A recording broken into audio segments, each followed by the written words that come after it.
Hello বন্ধুরা, কেমন আছো সবাই? আজকে আবারও একটা নতুন রেসিপি নিয়ে হাজির হলাম। রুই মাছের পাতলা সবজি দিয়ে ঝোল। তার জন্য প্রথমেই মাছগুলোকে ভালো করে ভেজে নিয়ে অল্প তেলের মধ্যে ফোড়ন দিয়ে সব রকম সবজি দিয়ে আবারও নুন হলুদ দিয়ে ভেজে নিয়েছিলাম। আমি সবজিগুলোর মধ্যে আলু, গাজর আর বিনস দিয়েছিলাম, যেহেতু আমার ছোট্ট মেয়েটা খাবে। তোমরা চাইলে আরও অনেক কিছুই দিতে পারো, এটা সম্পূর্ণ অপশনাল। ভাজা ভালোভাবে হয়ে গেলে তার মধ্যে অল্প পরিমাণে আদা, জিরে আর কাঁচা লঙ্কা বাটা দিয়ে আবারও ভালো করে কষিয়ে নিতে হবে যতক্ষণ না তেল ছাড়ছে।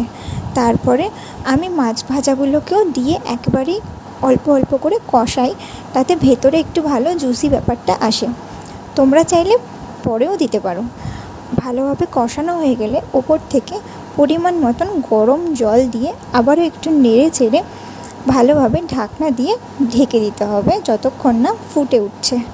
ফুটে উঠলে ঢাকনাটা খুলে যখন দেখবে হয়ে এসছে, তখন নামিয়ে নিলেই রেডি আমাদের গরম গরম পাতলা মাছের ঝোল।